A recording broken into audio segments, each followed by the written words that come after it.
Opa! Fala, Pedro. Tudo bom? Fala, Leandro, tudo bem, meu amigo? Tudo certo, e você? Tudo ótimo, deixa eu só ajeitar aqui a luz. Boa, também tô me entendendo aqui. Faz tempo que eu não faço uma live, cara. Fiquei É, nervoso. né, cara? Eu acho que eu tô fazendo até demais, pra falar a verdade. Eu comecei o projeto e não tô conseguindo parar.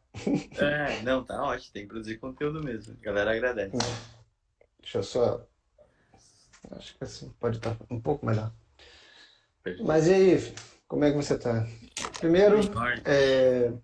obrigado, tá, pela disponibilidade, obrigado pelo aceite. Tô bem contente com o tema que a gente escolheu, um tema que eu tenho me aprofundado um pouquinho mais, e eu gostaria muito de ouvir sobre você, né?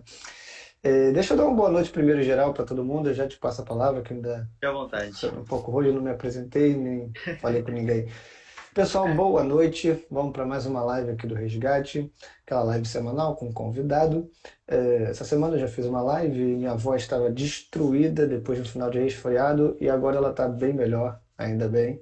Mas também se eu soltar aqui alguma tosse ou se eu falhar um pouquinho, é resquício ainda, tá? Não, não se preocupem. Mas já está muito bem melhor.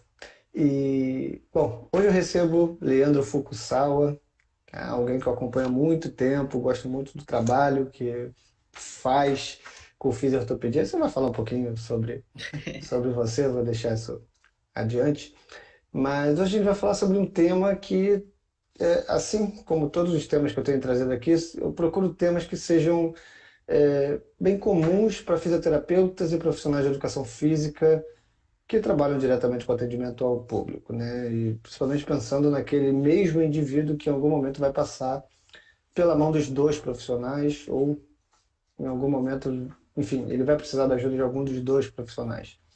Então, acho que o que me motivou muito durante esse tempo continuar fazendo essas lives, primeiro que eu aprendo muito nessa mentoria, né, que eu acabo ganhando, e também que os feedbacks que eu tenho recebido, né, tem muita gente que está falando que pô, os temas estão ficando bem interessantes, está abrindo a cabeça de algumas pessoas, e realmente eu acho que é uma linguagem que a gente consegue atingir fisioterapia e profissionais de educação e a educação física em uma linguagem comum que está mais do que na hora da gente começar a aproximar essas duas profissões em prol, obviamente, do aluno e do paciente. Então, mais uma vez, recebendo hoje aqui Leandro Fukusawa. Leandro, eu vou pedir para você fazer uma breve apresentação e a gente entra no tema de hoje, que o tema de hoje é crenças limitantes. Eu acabei não falando, né? Mas é crenças. Uhum. Alunos com crenças, o que fazer, né? Quando essas crenças começam a atrapalhar o resultado. Muito bom. Bom, vou lá, vou me apresentar rapidinho. Pedro, obrigado aí pelo convite. Fico bem feliz aí de voltar a fazer uma live. Faz tempo que eu não fazia mesmo, né? A gente acaba dando as aulas aqui, toda aula online, mas deixamos um pouquinho de lado aí por um tempinho. Bom, eu sou Leandro Fukuzawa, como você falou, fisioterapeuta. Vai fazer 12 anos aí que eu estou formado e tenho uma experiência aí, principalmente na área de musculoesquelética e a parte de dor, né? Então, uma área que obviamente acaba se unindo muito e tendo muitas coisas que se unem, né, com a educação física em especial, que é o seu público principal também, né, assim como tem muitos fisioterapeutas que te seguem. Tenho especialização pela Santa Casa, fiz meu aprimoramento lá também, em toda a parte de musculoesquelética, depois fiz meu mestrado com o tema de padrão de aterrissagem, biomecânica da corrida, né, então foi um tema específico aí, estudei bastante biomecânica, que sempre foi o carro-chefe do que eu estudei. E aí depois lá para 2015 e tudo mais, foi quando começou a entrar essas histórias de dor na minha vida, aí, modelo biopsicossocial. E aí a gente viu que tinha um mundo que a gente estava deixando de lado. E aí esse tema acaba sendo um dos principais que eu acabo conversando por aí. E acho que por diversos motivos, né? Desde a questão de um acolhimento mais inicial com os nossos pacientes, ou até uma questão importante aí, que acho que independente da área da saúde, a parte de mudança de comportamento, né, manutenção de hábito, está muito junto de todo esse processo, fora que nós dois trabalhamos com movimento, né, e dentro desse Sim, processo de movimento a gente sabe o quanto de informação que tem aí, algumas que ajudam, algumas que atrapalham, e a gente vai é, tentar conversar um pouquinho aí sobre isso, né? Então, essa temática aí, ela é bem confortável de conversar. Eu sempre fico imaginando um roteiro do que eu vou falar, mas eu falo assim, depois eu sempre deixo fluir o que tem que acontecer no bate-papo aí. Vou deixar você conduzindo e aí a gente vê como que a gente chega nessa Não, ótimo. interposição aí de áreas. Confesso que no início das lives eu também preparava um roteiro mais fechado, né? Mas depois com a prática, assim, eu tenho alguns tópicos aqui que eu gostaria de não deixar de fora, mas também, é, enfim, acho que é por aí mesmo, né? O bate-papo que rende. Crenças, não crianças, né? Crenças, é, acho que todo mundo consegue definir o que é crença, porque todo mundo tem suas crenças, algumas bem conhecidas de cada um, né? A gente consegue enumerar nossas crenças, talvez outras a gente tenha, mas não é algo tão consciente que a gente tem essas crenças, né? Que Uhum. pode estar repetindo ali naquela questão do comportamento. Você falou alguns pontos que eu consigo me enxergar também, né? Quando eu comecei a enxergar a dor ou estudar a dor fora do prisma biomecânico, que abre muito para essa questão comportamental, nessas questões cognitivas, essas outras dimensões, né, que fazem parte também do universo da dor. Né? Começa a estudar a Uhum. dor fora do modelo cinesiopatológico, é um universo que abre que ainda está em expansão, né, esse universo. A gente consegue enumerar alguns pontos, como a própria questão comportamental, mas ainda existe muita coisa ali que está sendo publicada cada vez assim com uma frequência muito rápida, né? Então, esse panorama das crenças, por um lado, eu acho muito interessante a gente estar discutindo isso, mas Uhum. também eu acho que ainda é palco para muita pseudociência começar a fazer, enfim, tomar por si a questão da crença. E é algo que também gostaria de falar em algum momento aqui, como é que a gente pode fugir dessas armadilhas, porque como é um tema de comum, de domínio público, né, a crença, eu acho que Uhum. enumerar aqui numa filtragem inicial para a gente nortear todo mundo sobre, cara, que tipo de crenças que a gente está falando, né? O que que a ciência, né? O que que as evidências trazem em relação a crenças que a gente consegue identificar na prática e também como trabalhar com isso de uma maneira, se puder dizer, segura na prática, né? Porque existem, aí como eu falo, as pseudociências, eu posso trazer até algumas coisas que eu já vi, que eu conheço gente que faz, que não sei o quê, mas que talvez não sejam tão seguras como as evidências sugiram. Então, Uhum. vou passar a bola de novo para você, Leandro. Crenças, o que são, tá bom? Uhum. De uma maneira geral, assim, é aquela questão mais de domínio público, e também quando elas podem atrapalhar, tá, um processo de reabilitação. A gente pode focar numa reabilitação musculoesquelética, uma reabilitação de dor crônica, mas quando a crença de fato ela atrapalha, tá? Que tipo de crença é essa que a gente está falando? Perfeito. Bom, eu vou voltar um pouquinho até nessa história aí que eu acho que é bem importante, né? Que eu acho que baliza toda a conversa. Tem uma coisa em relação à parte do modelo biopsicossocial como um todo, em especial a parte psicossocial, que eu acho que a gente veio, né, dessa época onde a gente hipervalorizou diversas questões da biologia, da biomecânica e diversos desses pontos, né, que a gente foi de formação, né? Acho que é uma coisa estrutural, literal, né? E depois, com o modelo psicossocial, eu acho que acontece uma balança inversa, né? Onde eu Uhum. acho que a gente dava muita voz para alguns aspectos, algumas variáveis, deixava de lado outras. Eu acho que a gente está num processo de entendimento e ganhando força do que a gente precisa entender do psicossocial, né? Então, entendendo que a gente acaba indo até para outras áreas, outros estudos relacionados à psicologia em especial e diversas outras questões contextuais, eu acho que isso é o bom ponto de partida, porque primeira coisa acho que é sempre lembrar que a crença é algo fisiológico, né? Então qualquer entendimento Legal. que a gente tenha sobre algum processo e eu começo por aqui porque eu acho que grande parte das partes psicossociais houve uma psicopatologização, né? Então, quando a gente fala de cinesiofobia, hipervigilância, a parte das crenças limitantes, né?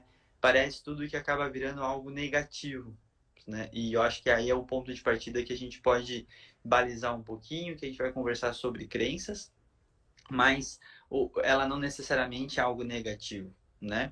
Então, vamos pensar que Sim. se dependendo da forma que você tenha, puxando uma outra variável que é a hipervigilância, se ela estiver numa fase aguda, ela tem sua real necessidade de proteção, né? Então, a gente começar a pensar que algumas dessas variáveis, dependendo do contexto e condição de qualquer ser humano, né, ela pode acabar se tornando um processo protetivo também. Então eu gosto da gente não falar que tudo que a gente vai falar sobre crença é algo limitante, né? E Uhum. aí a grande real que eu acho que isso cai um pouquinho dentro do que a gente percebe hoje, acho que assim como você, assumo bastante que eu converso de fisioterapeuta para fisioterapeuta, né? E você de educador físico para educador físico, ou profissionais da saúde no geral, porque eu acho que nessas horas a conversa é um pouquinho mais clara, né?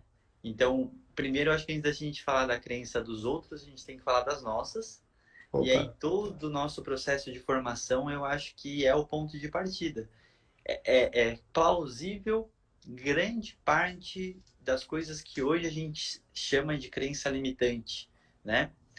O que eu quero dizer? Esse já é o ponto da onde a gente começa a falar de uma coisa que talvez a gente chame de mais atual, mas entender que a gente também já passou por esse entendimento, né? Que igual que o paciente tem, porque uma das questões que se forma, né, a crença está relacionada ao senso comum, que tem até um artigo do JP que eu deixo recomendado aqui, que ele fala desse processo, de como que elabora, como que é formada uma crença no ser humano, né?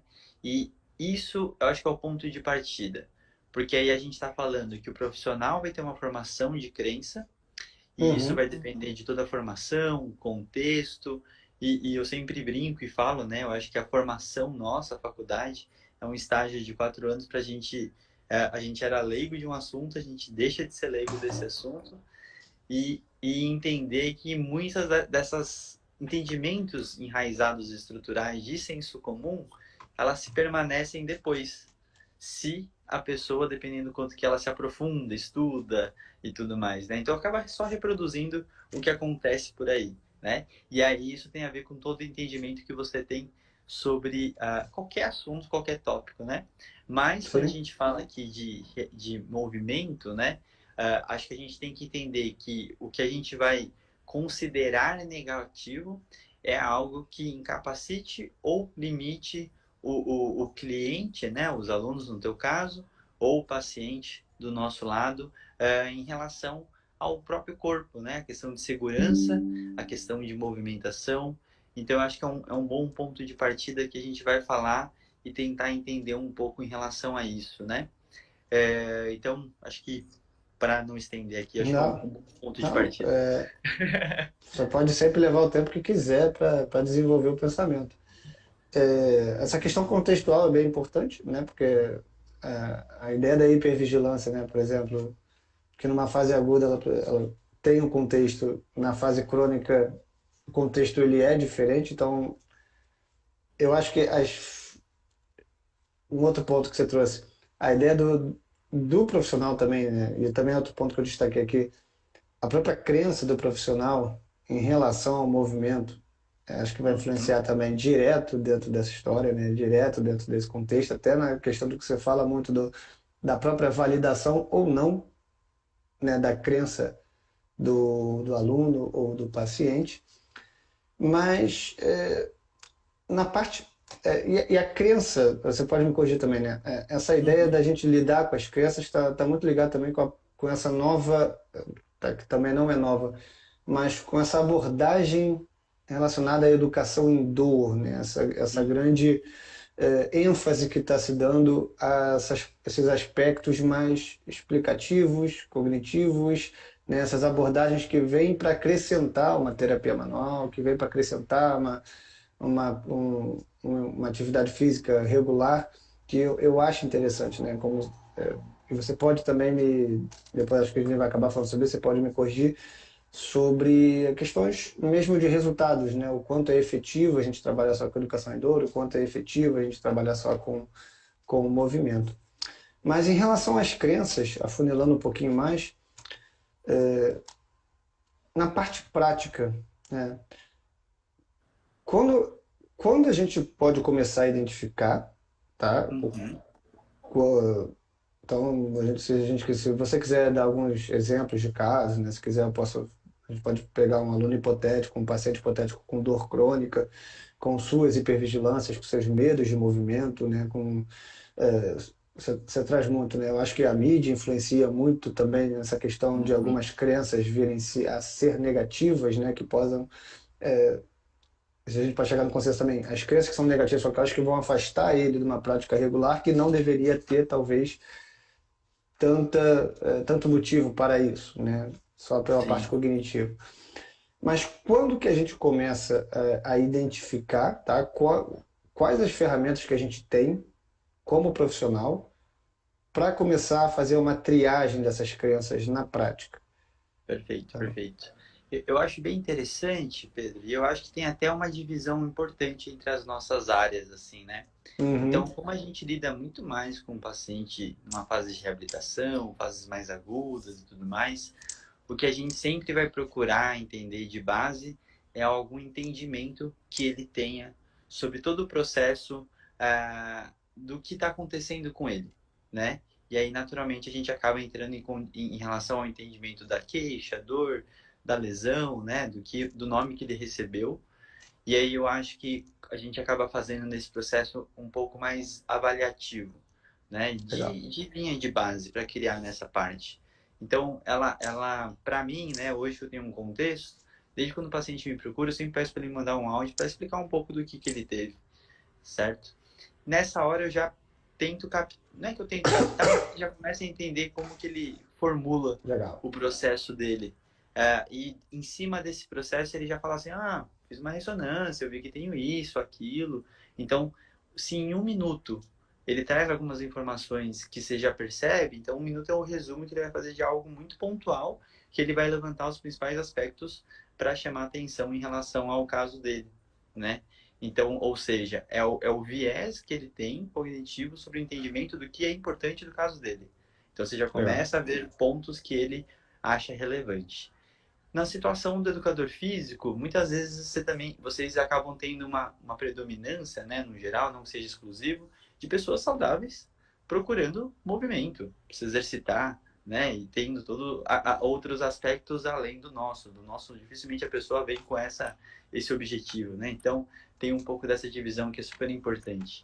E aí eu acho que pode ser um processo um pouco mais leve, né, e aí eu acho que pode ser um processo mais leve porque a pessoa entender esse objetivo que ele tem com o movimento, a preparação, o que ele quer condicionar, né? É uma fase Sim, final de reabilitação.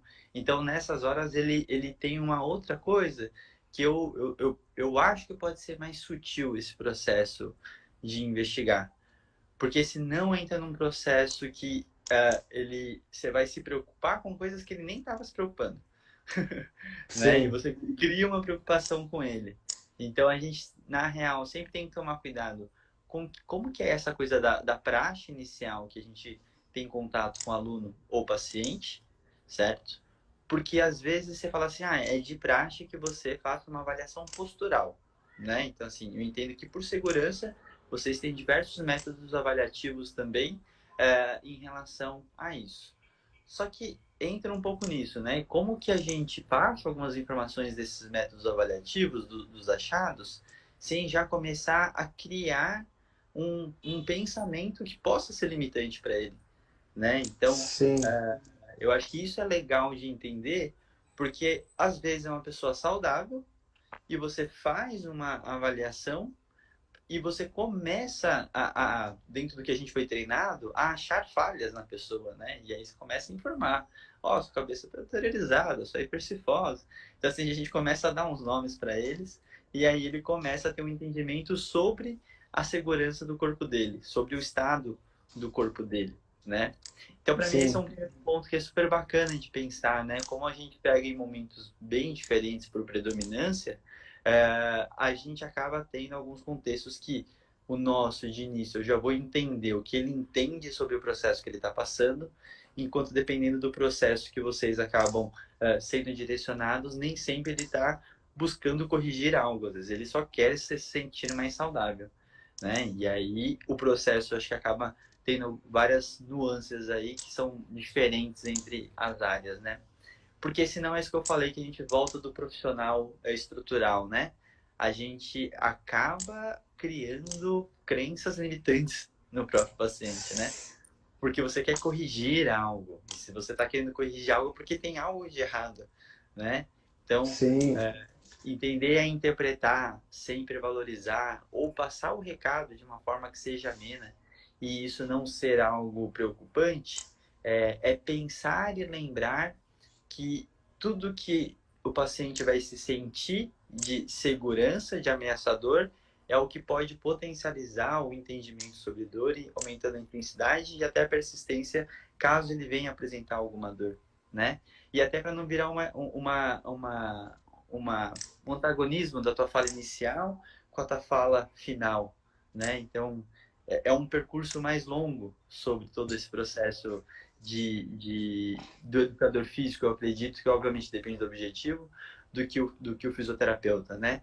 Então, a Sim, ideia é sim, que sim, a sim. gente resolva dentro de um período um pouco menor uma queixa específica e às vezes, muitas vezes, o educador físico ele vai procurar vocês por um período maior, né? E aí eu acho que tem toda uma tranquilidade de vocês de vocês conseguirem perceber comportamentos ou entendimentos para entender o porquê que ele está deixando de fazer alguma coisa, por que ele não está conseguindo progredir um exercício, mesmo que ele não tenha, porque às vezes ele tem um medo que foi imposto, né? Tipo, se eu fizer alguma coisa de impacto, vai piorar a minha cartilagem que nunca doeu, né? Então, isso é algumas O, coisinhas. São vários pontos. É legal você começar dessa abertura para as duas profissões.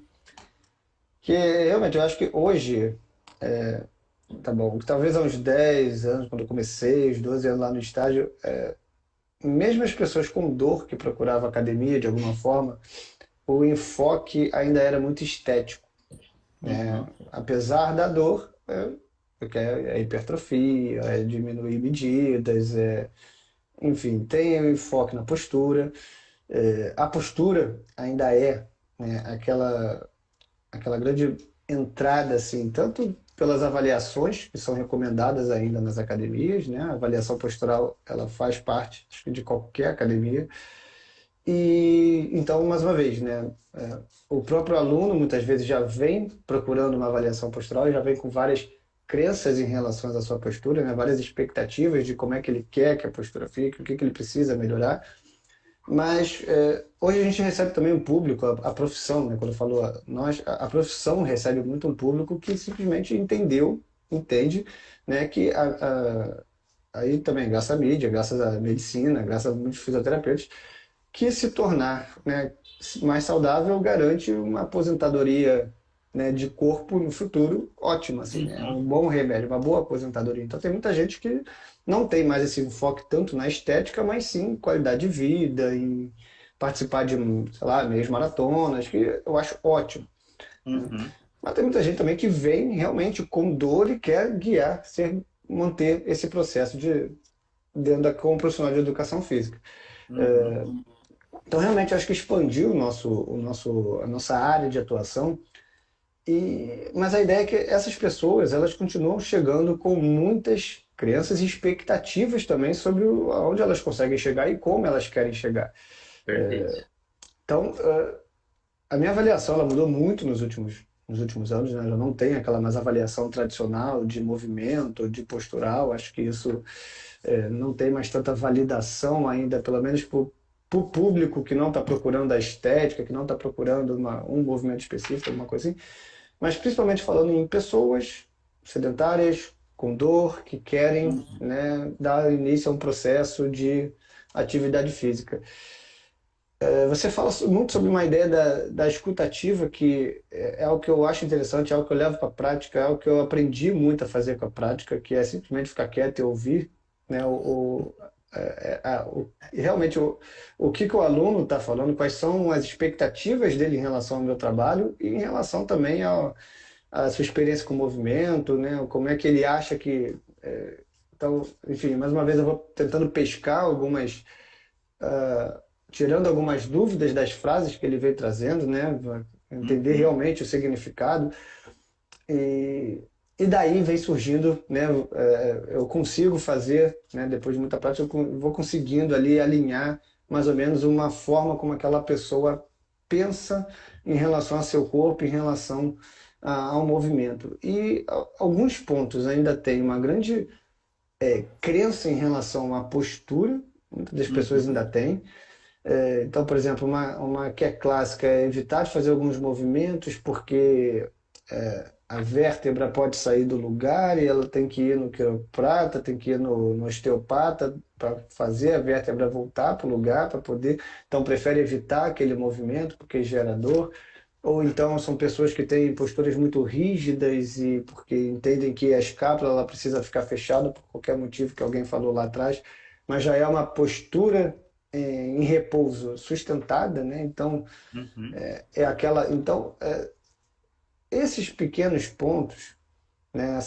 Essas coisinhas que a gente vai achando com a prática, né? Com aquele dia a dia, numa avaliação inicial, dificilmente a gente vai conseguir, mas à medida que a gente vai propondo algumas intervenções, vão surgindo ah, alguns pontos interessantes em relação à crença. Uhum. O que que significa, né, e como é que você sugere também essa ideia da validação da crença? Né, da Sim. gente não... Porque algumas pessoas elas vão apresentando um comportamento, né, uma crença, uma expectativa que ela não condiz com hábitos que sejam saudáveis, que sejam validados, mas que, de certa forma, também elas se sentem seguras daquele jeito. Né? Uhum. Elas estão numa zona de conforto e, às vezes, tudo bem. Né? Uhum. Então, realmente, muitas das vezes eu me sinto ali naquela, se eu vou entrar em conflito ou se é melhor não entrar em conflito, né, naquele momento. Uhum. Tá. Perfeito. Eu acho muito bacana, na real, esse é um treino muito complexo, assim, né? Eu acho que assim como você... Isso daqui é um bom exemplo de uma escutativa, né? Então, essa troca, né? E eu sempre falo que um bom host precisa dessa escutativa, é aquele processo da coisa ser uma conversa, ser uma continuidade, né? Parece meio óbvio tudo isso. Mas quando a gente Uhum. fala muito da escutativa e essa validação que você citou, a validação na real é um ponto essencial da escutativa, certo? Porque a escutativa, eu vou colocar que eu acho que como principal ponto é o como você se mostra interessado no que Legal. está acontecendo naquela situação, certo? Porque o interesse é o que faz a pessoa poder extrair mais informação do que ele está falando, né? Então, a partir do momento, e eu acho que tem que ser uma forma muito genuína. Eu acho que aí entra num outro aspecto que eu preciso entender qual que é o meu perfil, né? De interação social mesmo. Eu sou uma pessoa mais tímida, sou uma pessoa mais introvertida, sou uma pessoa extrovertida, e eu acho que a gente tem que entender o quão genuíno é. Porque senão ele fica um processo meio falso, meio robótico, meio estranho, e eu acho que a gente sempre tem que ter essa prática, né? Essa autocrítica, crítica reflexiva que chama, que é você entender um pouco do teu perfil. Porque aí o teu padrão discutativo ele fica mais interessante e interessado. Porque quanto Sim. mais interessado você se mostrar por tudo que está acontecendo, né? E isso vai desde expressões corporais, ou pequenas validações de cabeça, ou de alguma anotação num ponto, e aí você vai mostrando isso, naturalmente você consegue atrair a atenção daquela pessoa, ela fala assim, putz, é que eu posso falar, onde ela vai se empolgando meio junto, né? Então ela precisa se empolgar junto do que está acontecendo e ela vai sempre falar coisas extras. E aí é nessa hora que você pega nuances do que ele está enfatizando ou não, né? E você pode pegar o inverso também, pessoas que falam pouco ou expressam menos, são muito mais objetivos, muito mais simples. E a escutativa, e principalmente o que a gente utiliza, são perguntas reflexivas do que ele acredita sobre o processo, o que ele entende, o que ele Hum, definiria como uma boa postura. Eu posso fazer perguntas muito específicas para conseguir extrair dele o entendimento, né? E eu acho que toda vez, o que eu acho que é o maior erro de todo esse processo, né, é um entendimento evolutivo sobre o que é dor e todo as variáveis específicas e você começa a fazer esse marco onde agora é certo e antes é errado.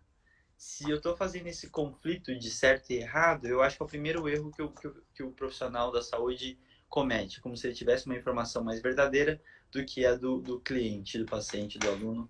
Então, eu acho que aí é o primeiro erro que tem que ser, porque aí você fala assim, não, eu tenho informação e essa pessoa não tem a informação certa, então eu preciso passar para ela a informação adequada, né? Então, você fica Uhum. num processo quase catequizador da informação nova, né? Só que aí daqui 5 anos, daqui 10 anos, a gente vai ter que fazer o mesmo processo das informações de agora. Né? Então, Verdade. em 2030, a gente vai falar assim, nossa, não era nada daquilo que eu falei, não é biopsicossocial. Agora chama, sei lá, invente o nome que você quiser. E aí eu acho que o processo ele vai ser no ciclo. E aí ele acompanha de um outro processo, né? Que é fazer essa escutativa, eu entender os pontos de maior relevância, eu ter essa empatia com a fala e entendimento dele, porque a gente também já veio da mesma raiz, da mesma base, e lembrar Uhum. principalmente que ele não é obrigado, ninguém na real é obrigado a nada, mas em especial o cliente paciente, de, de entender essas últimas evidências.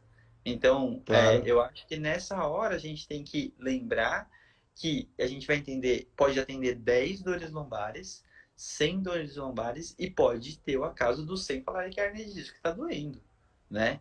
E aí o que o profissional da saúde no geral acaba fazendo é esse processo de tipo, lá vai de novo, ele continua achando que a dor é da hérnia dele, né? Então, isso fala muito mais do profissional do que do cliente, do paciente. Porque a informação não é para ser cuspida e abraçada e absorvida, porque isso não vai dar certo, né? Então, assim, Não. na hora que você faz o informativo, o informativo não é necessariamente absorvido pela pessoa, né? E eu tenho que entender que a partir do momento que eu tenho toda essa escuta ativa e toda essa escuta qualificada e todas essas nuances dos pontos que provavelmente podem ser explorados e conversados, eu tenho que usar principalmente a fala dele para fazer sentido em qualquer informação nova que você possa passar para ele. E entender para ele o que ele entende de mudança dentro da fala, né? Então, isso começa a ser um ponto de partida aonde eu preciso fazer essa captação de informações das nuances mais importantes para o paciente, entender o quão normal é o entendimento dele sobre isso e para eu conseguir fazer qualquer transformação desse processo, ele não posso esperar muitas coisas imediatas, né? Sim. Então, eu tenho esse perfil, né, de hoje de atendimento que são com poucas sessões, desde da disponibilidade que eu tenho de atendimento, até em questão de algumas questões de agenda mesmo, né, que, que, que faz muitas vezes eu ter poucas sessões com essa pessoa, né? Só Sim. que, por sorte, eu convivo muito com os meus pacientes no sentido de a maioria é dançarino, e aí eu sou amigos pessoais, não estou em roda de amigos e tudo. E é legal você entender um pouco, às vezes, da fala dele sobre o processo que ele está passando contigo. Como Ah, ele sim. fala para as outras pessoas.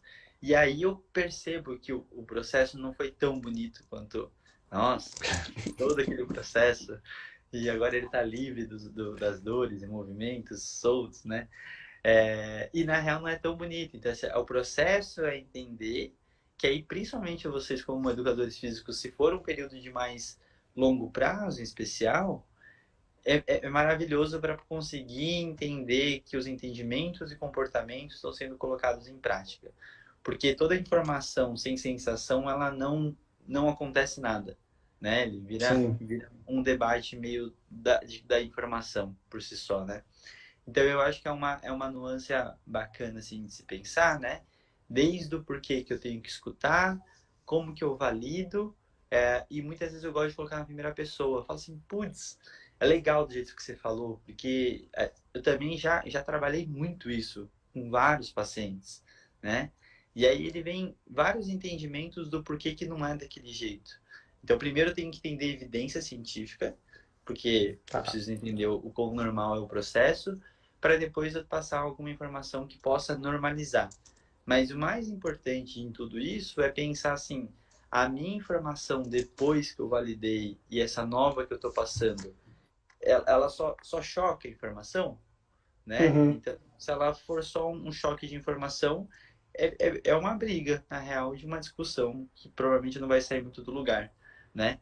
Então, eu acho que Sim. é tentar trazer essas validações para fazer uma entonação de uma construção de uma nova, um novo ponto, né, de chegada que vocês vão ter que ter.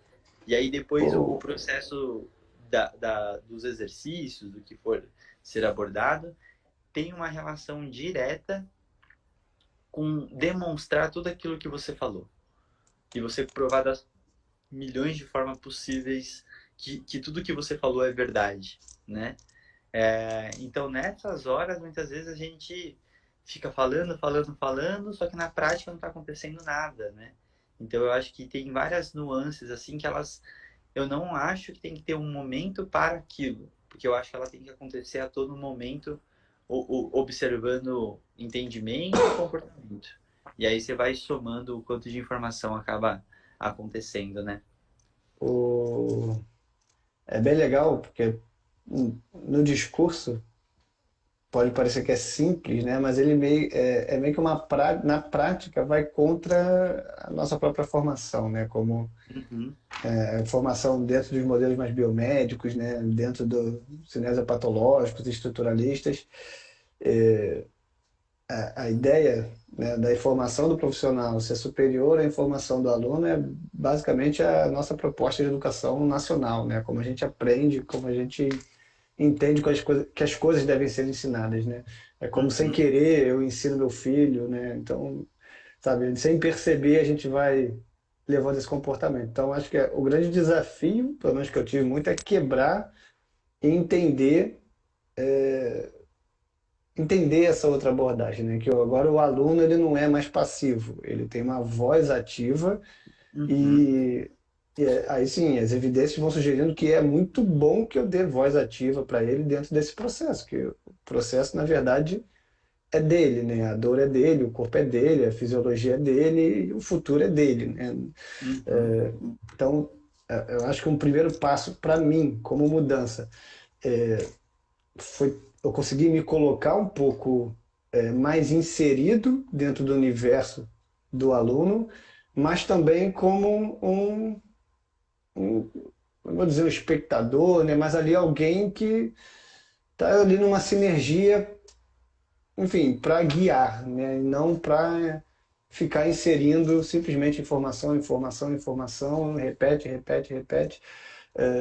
Então, isso foi um grande desafio. E por quê? Porque uhum, também não condizia muito com a minha personalidade, né? Com a, enfim, com a minha forma de se portar perante o outro, né? Que sim, também tem essa parte, né?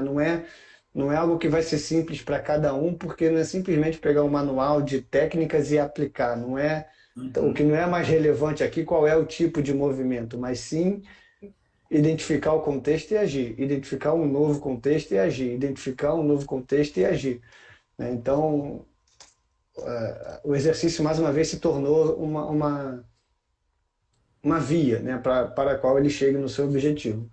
uhum, Então, eu acho que um dos primeiros pontos que eu destaco também de tudo isso que você fez e desenrolando aqui na minha cabeça e também dos desafios que eu tive como profissional de educação física que se aventurou a entrar em uma abordagem mais biopsicossocial, baseada em entender mais a complexidade, dar um papel ativo para o aluno, é que, tudo bem, a gente na prática não precisa deixar de ser o amigão do aluno, né, de uhum. sair para tomar cerveja, não, a gente continua, né, a gente pode continuar falando de política, de futebol, mas a ideia da empatia, né, dessa sinergia, né, de tentar enxergar as coisas pelo olho dele, né, eu acho que vem muito da validação vem desse aspecto, né, eu acho que a ideia que você trouxe também que a validação não é validar a informação dele que pode não ser baseada em evidência, mas é validar que ele está sentindo aquilo, que ele acredita naquilo, né? Uhum. E o que que eu vou fazer com isso daqui para frente,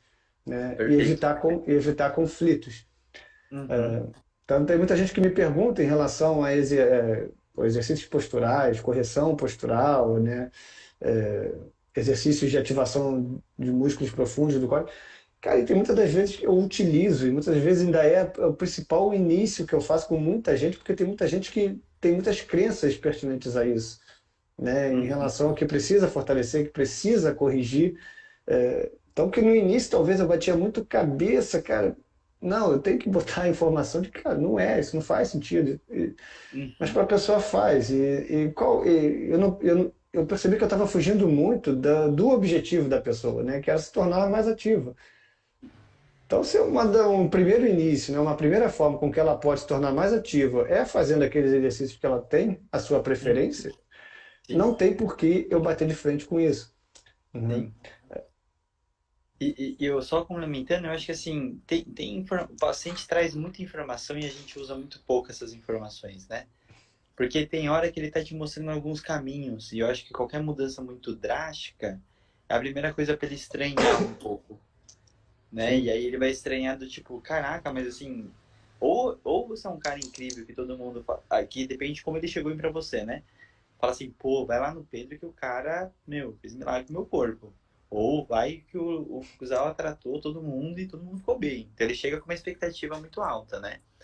Mas eu sempre falo assim, qual que é o contraste de toda uma população falando uma coisa e você chega a outra falando que a postura não é tão importante, né? sim, Então assim, quem é você para falar isso, né? Que tá desmistificando todo mundo. Por que você tá falando o caminho inverso, né?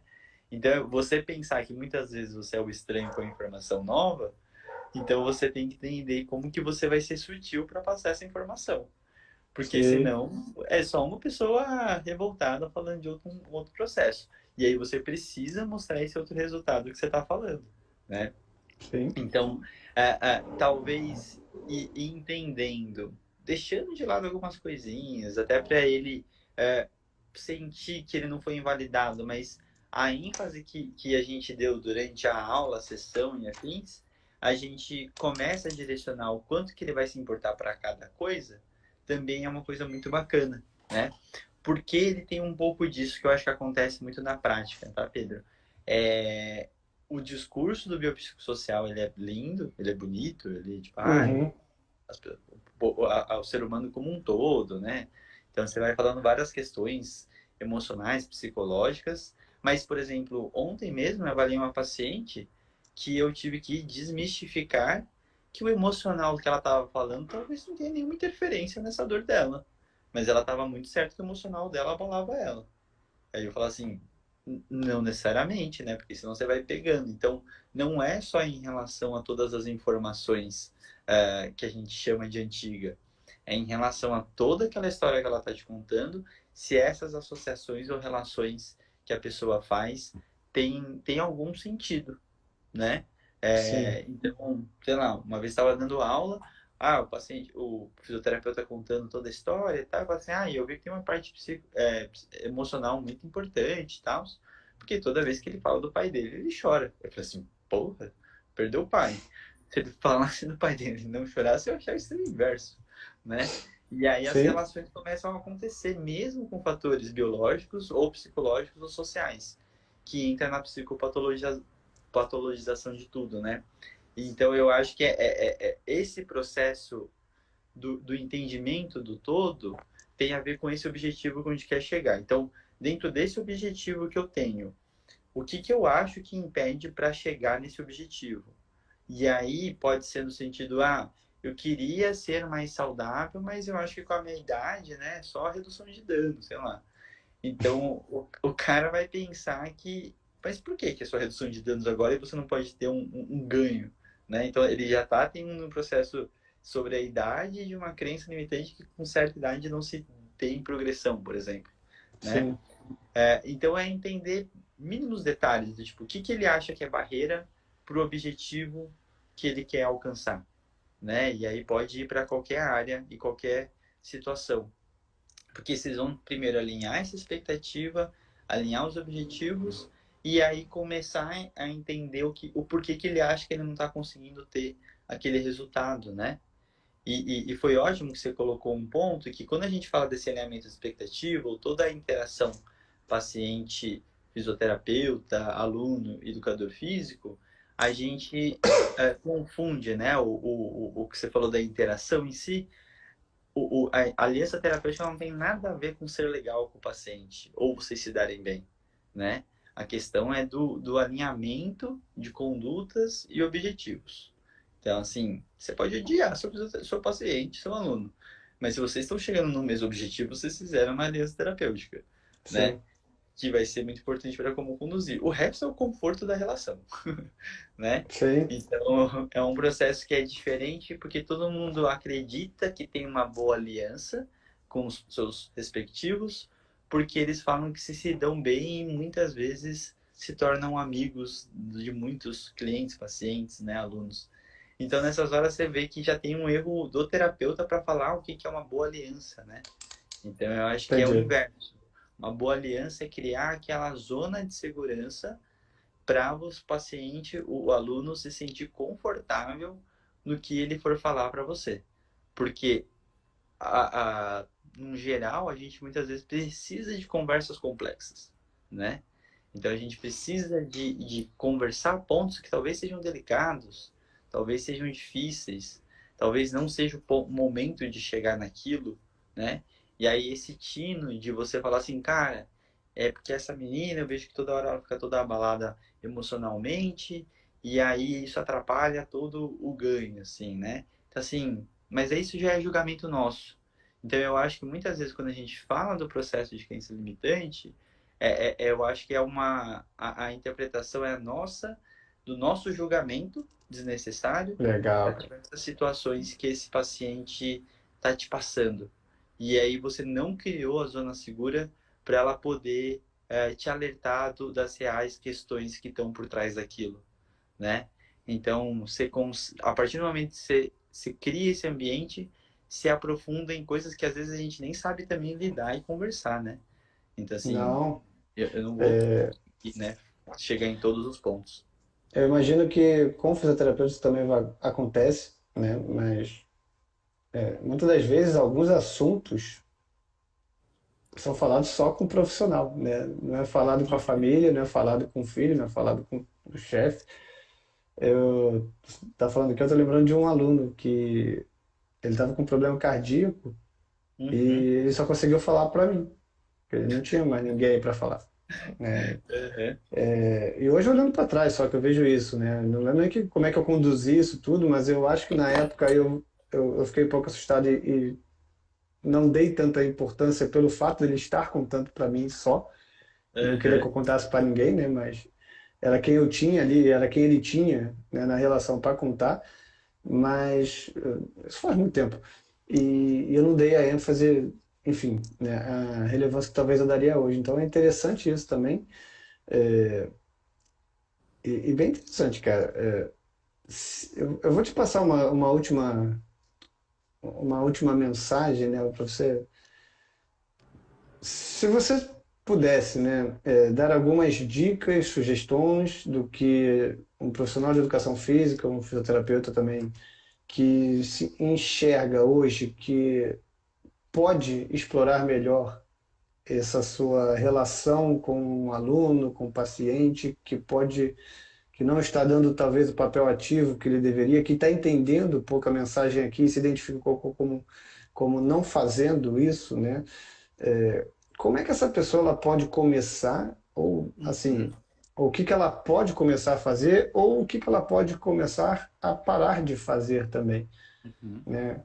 Porque eu sei que não é fácil, cada um vai ter que trilhar seu caminho, isso, na real é isso, né? Não tem receita de bolo, mas talvez algumas ferramentas, algumas estratégias possam ser interessantes para quem quer se aventurar nesse Perfeito. universo. Cara, é bem legal, assim. Eu acho até complexo de falar passo a passo, assim, mas eu acho que tem alguns princípios bem bacanas. Eu acho que dentro do processo da escuta, uma coisa que a gente treina muito pouco é o processo do silêncio, né? Porque dentro do silêncio, ele tem alguns momentos que você não sabe se a pessoa parou e vai continuar, ou até o próprio silêncio que ela percebe que então eu preciso falar mais. Então é como se você Ah, estivesse sim. permitindo o processo acontecer, né? Então tem hora o silêncio fica e fala assim, acabou? Eu achei que ia vir mais coisa. Então, e aí ele permite vir algumas coisinhas assim. Só que eu acho que uma das dicas mais importantes, né, baseado em tudo que a gente conversou, é fazer alguns treinos específicos que é se auto-observar Hum. e muitas vezes gravar, né? Gravar o quanto que a gente fala, o quanto você falou, né? E refletir aquela informação que eu passei, ela realmente, se eu escutasse ela seria mais segura, né? Eu me sentiria mais confortável com essa informação ou não tanto, né? E aí, obviamente, entendendo a resposta que ele deu, né? Tá. Então, nessas horas é importantíssimo eu conseguir fazer uma autocrítica, uma autoanálise, para entender o que a gente está fazendo. Porque a primeira coisa que o pessoal sempre coloca na culpa da não mudança de comportamento e afins está relacionada a colocar a culpa no outro, né? Então, essa é a primeira coisa. Então, tem coisa de lá que precisa melhorar? Tem, mas o que eu posso fazer? Porque você é a peça mais modificável dentro de toda essa variável, né? Então, você vai ter que se moldar Verdade. conforme essas respostas do seu cliente, aluno e afins, treinar ao máximo essa questão de escuta. E tem um treino que é bem interessante, que eu acho que é como que eu lido, o que está passando na tua cabeça quando o paciente está falando, né?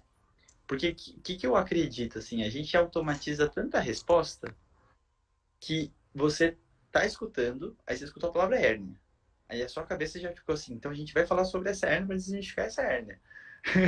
Então, assim, a gente começa a trazer algumas coisas meio pré-prontas, que eu acho péssimo, porque você ignora o resto da escuta, né? Verdade. Então, isso é um processo interessante. Então, durante toda a conversa, eu acho que essa questão que eu falei de se mostrar interessado tem a ver com fazer resumos, você anotar palavras-chave para você começar a fazer conexões com essa pessoa para tudo aquilo fazer sentido junto, né?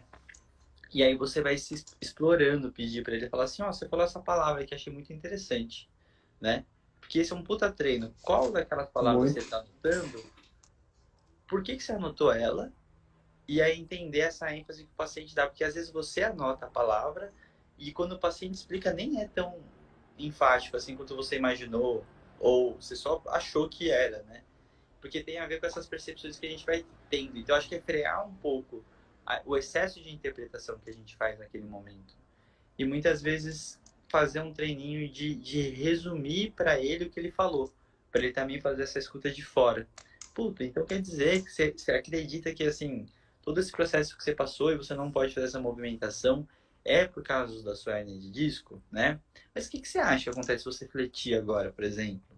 Né? Então, assim, você vai pegar um resumo da história e você vai questionando e perguntando para ele depois consequências e entendimento. Então, tem um processo que é de esgotamento de qualquer conversa, escuta e afins, que é você puxando, mas tá, e aí, o que você acha que acontece? Tá, bacana. E depois disso, mas essa é a sua preocupação real? Porque aí você vai entendendo até onde que ele chega com aquela informação, né? Acaba que o confronto é ele com as próprias palavras, né? Ele com ele Uhum. mesmo, né? Total, Você- total. você- E, e eu acho que tem que ter um feeling do terapeuta por si só, para às vezes ele também ver que o cara tá se cansando daquela conversa. Uhum, Porque às vezes fica chato. E tem hora sim. que o cara tá realmente desconfortável, ele quer informação. Então, assim, se ele quer informação, a gente pode dar informação, mas é entender até onde que você vai dar, ou ser bem sucinto em algumas situações, né? Então, eu fico falando, é só para não criar uma regra. Porque senão você vai ficar fazendo Tá. esgotamento com todo mundo e tem gente que vai, tipo, E aí? E aí? né? E aí fica desconfortável todo o Né? contexto. Para ter, fazer terapia, procura um psicólogo, né? Né? Ontem mesmo uma paciente minha, que é das muito antigas paciente, assim, de que eu tenho contato, interno do consultório e fora do consultório, ela começou a resumir a terapia, assim, né? Tipo, porque eu realmente aprofundei alguns tópicos dela e ela estava realmente percebendo que são estratégias da psicologia, assim, né? Então foi muito Sim, claro para ela, assim, como que essas coisas chegaram. E isso, em alguns momentos, afastou ela, em alguns momentos aproximou. Então ela ficou meio sem saber, do tipo, tá, mas e aí, né? Então eu acho que tem sim, um pouco desse feeling de perceber, né, a resposta do paciente perante o que você está entregando, né? Que é uma puta complexidade disso. sim. Leandro, cara, eu com certeza teria tópicos aqui e perguntas para pelo menos mais uma hora, tá? Uhum. Mas acho que a gente pode em algum outro momento marcar um segundo tempo, porque sem dúvida isso aqui daria ainda pano para muita manga. É, uma última mensagem que você queira deixar, onde as pessoas possam te encontrar, seus trabalhos, tá? Seus projetos, tá? Se você quiser. Bom, vamos lá. Hoje, né, meu tempo se dedica a quase 90% só do fisioortopedia, né? Então lá é onde tem todo o conteúdo. Para quem for fisioterapeuta, a gente tem duas pós-graduações, uma de ortopedia e traumato e a de dor. A gente tem a plataforma não, né? Chama Star Curso, não é mais plataforma, no nome, que é uma Netflix da fisioterapia aí, tem Legal. cursos relacionados a diversos aspectos, né? Tem uma grande biblioteca aí. E o meu Instagram pessoal é esse daqui, o @Fukusal. Fiquem super à vontade para questionarem, perguntarem aí o que precisar. E acho que é isso, assim, no geral, agradecer mesmo o espaço, Pedro. Essa conversa é sempre bacana. A gente sempre. Eu nunca sei onde que eu chego com ela, mas acho que no final É, o papo foi bom. não, eu acho que a gente nunca sabe realmente até onde vai, né? Eu encerro aqui a live e vejo que, pô, sei lá, 500 pessoas assistiram. Caramba, né? Quem são e para onde é que vai essa mensagem, né? O que que ficou? Então, eu espero que realmente essas conversas sempre consigam impactar pelo menos alguém. Sim, Leandro, mais uma vez eu quero agradecer, tá, pela disponibilidade. Obrigado por ter aceitado vir fazer parte desse meu projeto. Espero que a gente consiga marcar um segundo tempo. Eu espero mesmo, porque fica super à 2023 vontade. estão aí. Eu gostaria ainda de trazer esse assunto, que eu acho que ainda estamos no começo de uma grande discussão sobre como essas profissões, né? A fisioterapia é mais, já conseguiu entender melhor como trabalhar com isso. A educação física eh, ainda está caminhando, mas já entendeu a importância que é também dentro do processo da reabilitação musculoesquelética, principalmente. Então, Muito bom. camarada, tenha uma boa noite, tá? Siga aí pra onde você for. E um forte abraço, até a próxima. Pessoal, muito obrigado a todos, tá bom? Semana que vem tem live de novo, tá bom? Maravilha. Fechado. Obrigado, Pedro. Obrigado pessoal que Forte assistiu aí abraço. também. Abraço, hein? Tchau, tchau. Tchau, tchau.